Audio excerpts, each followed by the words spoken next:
तो दोस्तों आज की कहानी 1997 वॉशिंगटन शहर से शुरू होती है, जहां हम केट नाम के औरत को देखते हैं जो अपने बेटे जेसी को लेकर अपने माता पिता जीन और बर्निस से मिलने जा रही थी। जेसी अपने नाना जीन के साथ शिकार पर जाने वाला था, इसीलिए जीन सुबह से ही उनका इंतजार कर रहा था। केट और जेसी के पहुंचते ही जीन उत्साहित हो गया और तुरंत शिकार की तैयारी में लग गया। और वही बर्निस ने जल्दी से उनके लिए खाना पैक किया और फिर जीन जेसी को लेकर जंगल की तरफ निकल पड़ा। जंगल में पहुंचकर जीन ने गाड़ी रोक दी और ट्रंक से 2 बंदूकें निकाली। उसने एक बंदूक जेसी को दी और खुद भी एक बंदूक थाम ली। फिर दोनों धीरे धीरे जंगल के अंदर आगे बढ़ गए। थोड़ी ही दूरी पर उन्हें एक हिरण दिखाई दिया। जीन ने इशारे से जेसी को निशाना लगाने के लिए कहा। जैसे ही जीन ने गोली चलाने का संकेत दिया, जेसी ने तुरंत अपनी बंदूक से फायर कर दिया। गोली सीधे हिरण को लगी और वो घायल होकर वहां से भागने लगा। उसे भागते देख जीन और जेसी तुरंत उसे पकड़ने के लिए उसके पीछे दौड़ पड़े। थोड़ा आगे बढ़ते बढ़ते जेसी को भूख लग गई। वो बिना कुछ बताए रुक गया और अपना सैंडविच निकालकर खाने लगा। इस बीच जीन हिरण को तलाशते हुए आगे निकल गया। उसे हिरण मिल भी गया और वो खुशी से जेसी को बुलाने के लिए पीछे मुड़ा, लेकिन वहां जेसी नहीं था। ये देखकर जीन घबरा गया। उसने जल्दी से हिरण को खत्म किया और तुरंत जेसी को खोजने निकल पड़ा। खोजते हुए उसे रास्ते में जेसी का बैग मिला, जिससे उसका डर और ज्यादा बढ़ गया। उधर जेसी को झाड़ियों में कुछ अजीब सी हलचल दिखाई दी, जहां उसे झाड़ियों के बीच एक रहस्यमयी जीव नजर आया। ये देखकर उसने अपने सैंडविच का एक टुकड़ा उस जीव को दिया, लेकिन वो तुरंत भाग गया। जिज्ञासा के कारण जेसी भी उसके पीछे चल पड़ा। भागते भागते वो जंगल के बीच एक बहुत अजीब चमकती हुई सीढ़ी के पास पहुंचा। उसे समझ नहीं आ रहा था कि ये सीढ़ी जंगल के बीच अचानक कैसे खड़ी हो सकती है। उत्सुक होकर वो धीरे धीरे उन सीढ़ियों पर चढ़ने लगा। वहीं दूसरी ओर जीन जेसी को ढूंढते हुए हर दिशा में भटक रहा था। सीढ़ियों पर चढ़ते हुए जेसी ने नीचे वही रहस्यमयी जीव देखा। वो डर गया और तुरंत नीचे उतर आया। वो सीढ़ियों के आसपास घूम ही रहा था कि अचानक पीछे से 2 सफेद और बेहद ठंडे हाथों ने उसके सिर को कसकर पकड़ा और अंदर की तरफ खींच लिया। जेसी घबराकर जोर जोर से चीखने लगा। उसकी चीख जंगल में गूंज उठी, जिसे सुनकर जीन बेहद डर गया और उसी दिशा में दौड़ पड़ा। रास्ते में उसे वही रहस्यमयी सीढ़ियां दिखाई दी। वो थोड़ी देर के लिए हैरान खड़ा रहा, लेकिन फिर जेसी को ढूंढने के लिए सीढ़ियों के आसपास देखने लगा। तभी उसने देखा कि जेसी हवा में लटका हुआ था, जैसे कोई अदृश्य ताकत उसे पीछे की ओर खींच रही हो। फिर अचानक वो अंदर की तरफ तेजी से खींचा गया और पलक झपकते ही गायब हो गया। जीन हांफते हुए सीढ़ियों तक पहुंचा और वहां उसने कुछ ऐसा देखा जो किसी भी इंसान को अंदर तक दहला दे। वो भय से चीख पड़ा और घबराकर उसी दिशा में कई गोलियां चला दी। जिसके बाद कहानी 20 साल आगे बढ़ जाती है, जहां हम 2 भाई जोश और निक को देखते हैं, जो रास्ते में एक स्टोर पर रुके हुए थे। वे उसी जंगल में ट्रैकिंग के लिए जा रहे थे, जहां उनके कुछ दोस्त भी बाद में मिलने वाले थे। बातचीत करते करते स्टोर मालिक को पता चलता है कि वे पास के जंगल में हाइकिंग पर जाने वाले हैं। स्टोर मालिक उन्हें चेतावनी देता है कि रेड मून के समय इस जंगल में कई लोग रहस्यमयी तरीके से गायब हो चुके हैं, इसलिए उन्हें बहुत सावधान रहना चाहिए। जोश उसकी बातों को गंभीरता से नहीं लेता, लेकिन निक दीवारों पर लगे मिसिंग लोगों के कई पोस्टर देखकर थोड़ा डर जाता है और सच में चिंता महसूस करने लगता है। जिसके बाद दोनों अपने मीटिंग पॉइंट पर पहुंचते हैं। वहां जोश की गर्लफ्रेंड रेबेका उनसे मिलती है और वो अपनी दोस्त जॉर्डन को भी साथ लाई होती है। और वही जोश इस बात से परेशान हो जाता है कि उसका दोस्त चक अभी तक नहीं आया। तभी निक बताता है कि चक ने आने से मना कर दिया था और उसकी जगह उसने अपने दोस्त डग को बुला लिया है। ये सुनकर बाकी सभी को अच्छा नहीं लगता। उसी समय डग तेजी से गाड़ी रोककर वहां पहुंचता है। उसका व्यवहार काफी खराब था और वो अजीब और असभ्य मजाक करके सभी को परेशान करने लगा। इतना ही नहीं, उसने बिना पूछे जोश का स्नैक भी खा लिया। जिसके बाद सभी अपने अपने बैग लेकर हाइकिंग के सफर पर निकल पड़ते हैं। करीब 5 घंटे चलने के बाद निक बुरी तरह थक जाता है। ये देखकर रेबेका बताती है कि अभी आधा रास्ता भी पूरा नहीं हुआ है, जिससे निक और निराश हो जाता है। वो खुद को संभालते हुए आगे बढ़ता है और बाकी लोग उसकी हालत पर हंसी उड़ाते रहते हैं। और आखिर में निक इतना थक गया कि वो आगे चलने लायक नहीं रहा। उसकी हालत देखकर सभी ने थोड़ा रुककर आराम करने का फैसला किया। जैसे ही सब बैठे, जोश ने निक का बैग उठाकर देखा और समझ गया कि निक जरूरत से बहुत ज्यादा सामान लेकर आया है। इसी भारी वजन की वजह से वो जल्दी थक गया था। ये देखकर डग निक के बैग में खोजबीन करने लगा। वहीं जोश ने अपने भाई की मदद करने के लिए अपना बैग उससे बदल लिया, ताकि निक का बोझ कम हो सके। निक ने भी अपना कुछ सामान एक चट्टान के पीछे छिपा दिया, जिससे बैग हल्का हो गया। इसके बाद सभी फिर से आगे बढ़ने लगे और थोड़ी दूर चलने पर उन्हें लकड़ियों से बना एक अजीब सा शेल्टर दिखाई दिया। लड़कों को ये जगह दिलचस्प लगी, लेकिन लड़कियों को ये बहुत डरावनी लगी, इसलिए वे वहां रुके बिना आगे बढ़ गए। कुछ दूर चलने पर रेबेका ने देखा कि उसके शू के लेस खुल गए हैं, इसलिए वो रुककर उन्हें बांधने लगी, जबकि बाकी लोग बिना रुके आगे बढ़ते रहे। तभी झुकी हुई रेबेका के सामने अचानक पीली ड्रेस पहने एक औरत उसकी तरफ आती दिखाई दी। रेबेका की नजर पहले उस औरत के सड़े हुए पैरों पर पड़ी और फिर ऊपर देखते ही उसका डर कई गुना बढ़ गया, क्योंकि उस औरत के कपड़े खून से सने हुए थे, उसके दांत असामान्य रूप से नुकीले थे और उसकी आवाज किसी जंगली जानवर जैसी थी। सहमे हुए रेबेका ने अपना चेहरा ढक लिया। दोबारा देखने पर वो औरत गायब हो चुकी थी, लेकिन अब आसपास की झाड़ियों से फुसफुसाहट की आवाजें आने लगीं, जिसकी वजह से डर के मारे वो अपने दोस्तों को ढूंढने के लिए दौड़ पड़ी।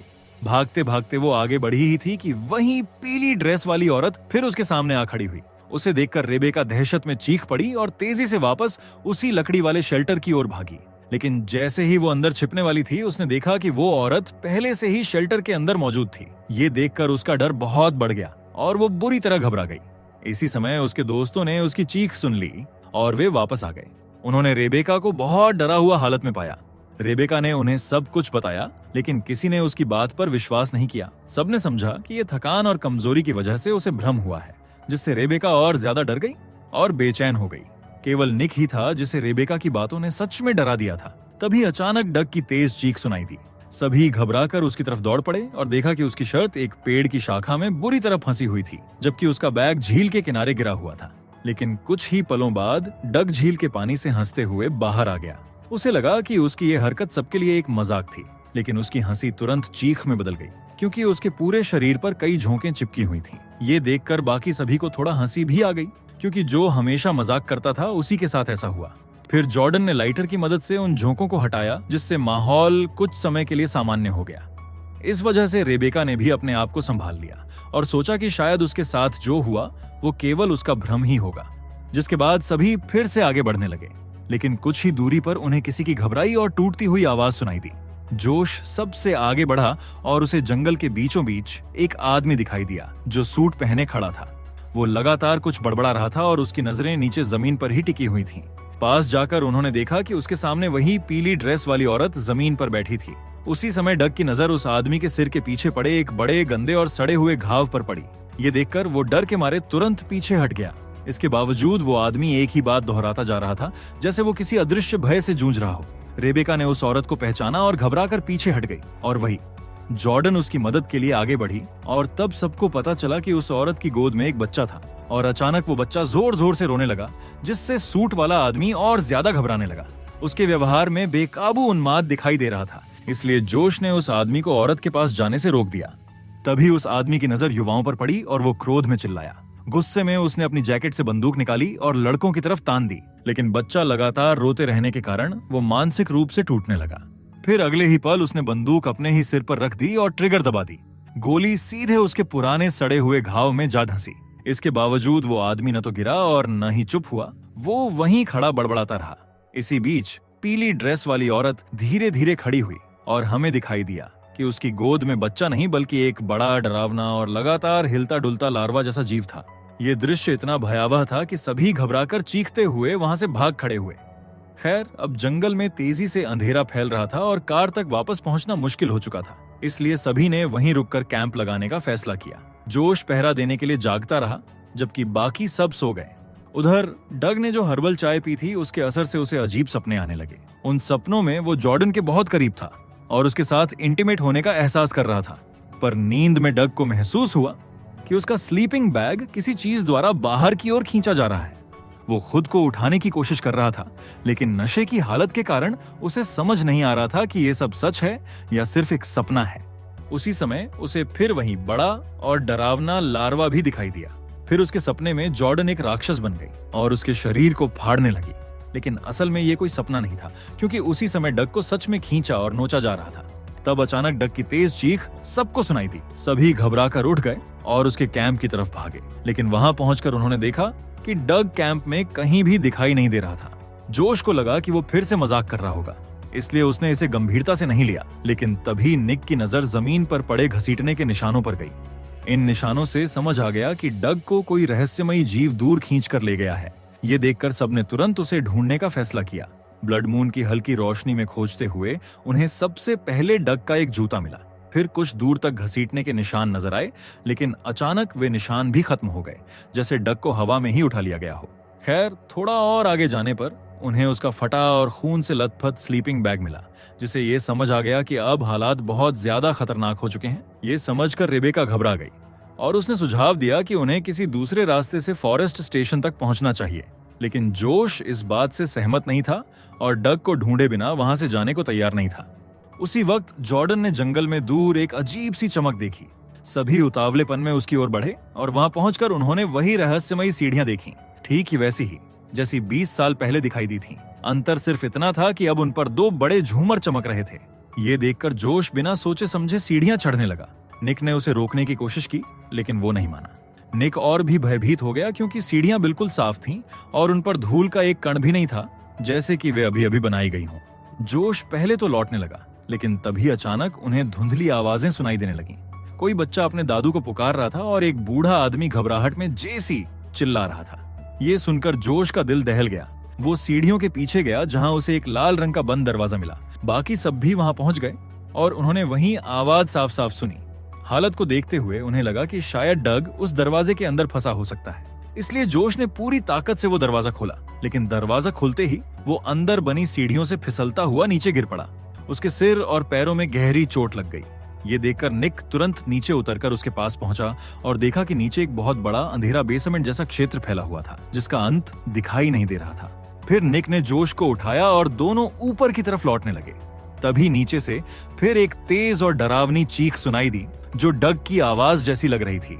इसलिए दोनों ने हिम्मत करके उस बेसमेंट में और आगे जाने का फैसला किया। कुछ देर खोजने पर उन्हें डग तो नहीं मिला, लेकिन एक कोने में एक छोटा लड़का दिखाई दिया, जो और कोई नहीं बल्कि जेसी था।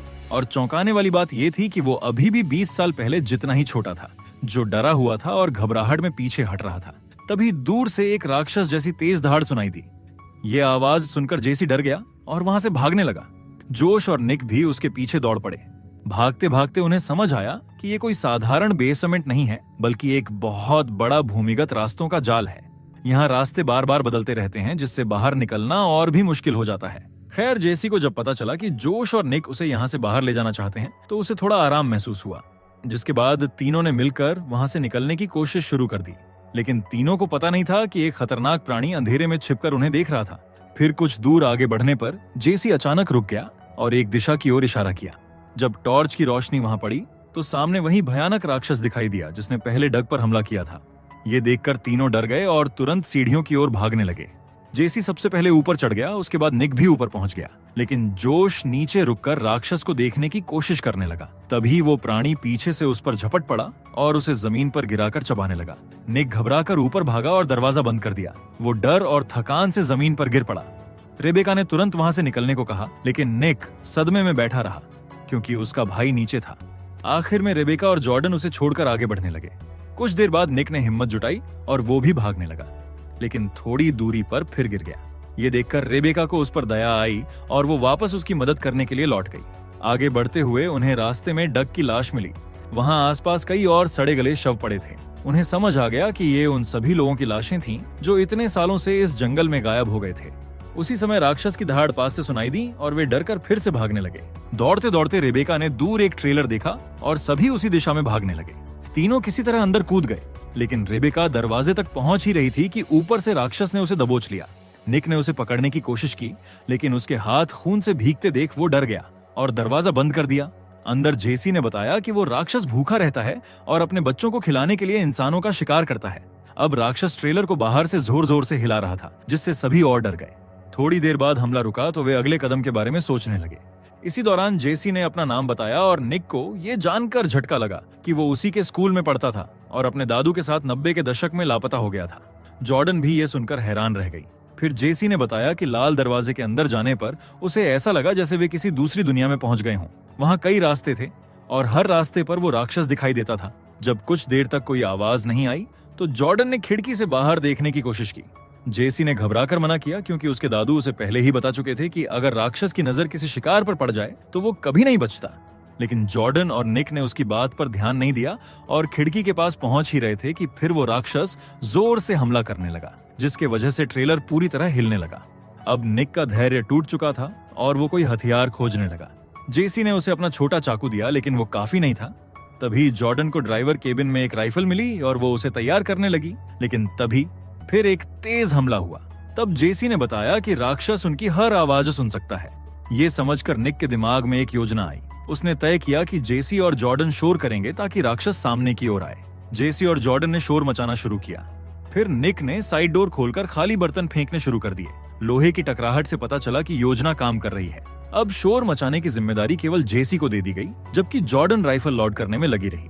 निक ने आखिरी बर्तन फेंका और धातु की आवाज सुनते ही राक्षस का ध्यान उस दिशा में चला गया। इस मौके का फायदा उठाते हुए जॉर्डन और निक धीरे धीरे ट्रेलर से नीचे उतरे। जॉर्डन ने बंदूक राक्षस की ओर तान दी, लेकिन जैसे ही उसने ट्रिगर दबाया, गोली नहीं चली। राक्षस ने तुरंत उनकी ओर देखा और तेजी से बढ़ने लगा। जॉर्डन अभी भी सेफ्टी बटन हटाने में उलझी हुई थी, जिससे उस पर अचानक हमला करने का मौका खो गया। आखिर में उसने सेफ्टी हटाई और गोली चलाई, लेकिन गोलियां भी उस राक्षस को रोक नहीं सकीं और वो लगातार आगे बढ़ता गया और जॉर्डन पर जोरदार हमला कर दिया। जॉर्डन की चीख सुनकर निक घबरा गया और तुरंत वापस ट्रेलर के अंदर भाग आया, लेकिन उसने हिम्मत नहीं हारी। उसे समझ आ गया कि राक्षस अभी जॉर्डन पर हमला करने में व्यस्त होगा, इसलिए उसके पास कुछ करने के लिए थोड़ा समय था। उसने जल्दी से पास रखा एक गैस कैन उठाया और जेसी से कहा, अगर मैं वापस ना आऊं तो दरवाजा बंद रखकर वहीं रहना। फिर निक बाहर भागा और गैस कैन राक्षस की ओर फेंक दिया, जिसके बाद उसने एक जलती हुई फ्लेयर भी उसी दिशा में उछाल दी और अगले ही पल एक तेज धमाका हुआ और राक्षस आग की लपटों में जलता हुआ चीखते चिल्लाते अंधेरे में भाग गया। जिसके बाद निक दौड़कर जॉर्डन के पास पहुंचा, लेकिन बहुत देर हो चुकी थी क्योंकि जॉर्डन की मौत हो चुकी थी। उसी समय उसकी नजर दूर पड़ी, जहां वही रहस्यमयी सीढ़ियां आग में जल रही थीं और रात के अंधेरे में बेहद डरावनी दिखाई दे रही थीं। तभी जेसी धीरे धीरे उसके पास आया और डरा हुआ घर जाने की विनती करने लगा। फिर अगले दिन पुलिस वहां पहुंच गई। शेरिफ को यकीन ही नहीं हो रहा था कि ये वही जेसी मार्टिन है जो 20 साल पहले गायब हुआ था, लेकिन पुलिस को न तो वो सीढ़ियां मिली और न ही जोश की लाश। इस वजह से निक की बातों पर किसी ने विश्वास नहीं किया कि वहां सच में कोई राक्षस था जिसने इतने लोगों को अपना शिकार बनाया। तभी जेसी की मां केट भी वहां पहुंच गई, लेकिन जेसी उन्हें पहचान ही नहीं पाया क्योंकि वो अब पहले से बहुत उम्रदराज हो चुकी थीं। बर्निस ने भी उसे गले लगाया और वो रोते हुए उनसे लिपट गया। पूछताछ पूरी होने के बाद पुलिस ने निक को छोड़ दिया। फिर इस घटना के बाद निक ने तय किया कि वो अब जेसी को अकेला नहीं छोड़ेगा, क्योंकि इस दुनिया में अब सिर्फ वही उसका पुराना दोस्त बचा था। और इसी के साथ ये भयावह कहानी यहीं खत्म होती है। अगर आपको एक्सप्लेनेशन अच्छा लगा हो तो वीडियो को लाइक और कमेंट जरूर करें। ऐसी ही और मजेदार और अनोखी कहानियों के लिए चैनल को सब्सक्राइब करना ना भूलें।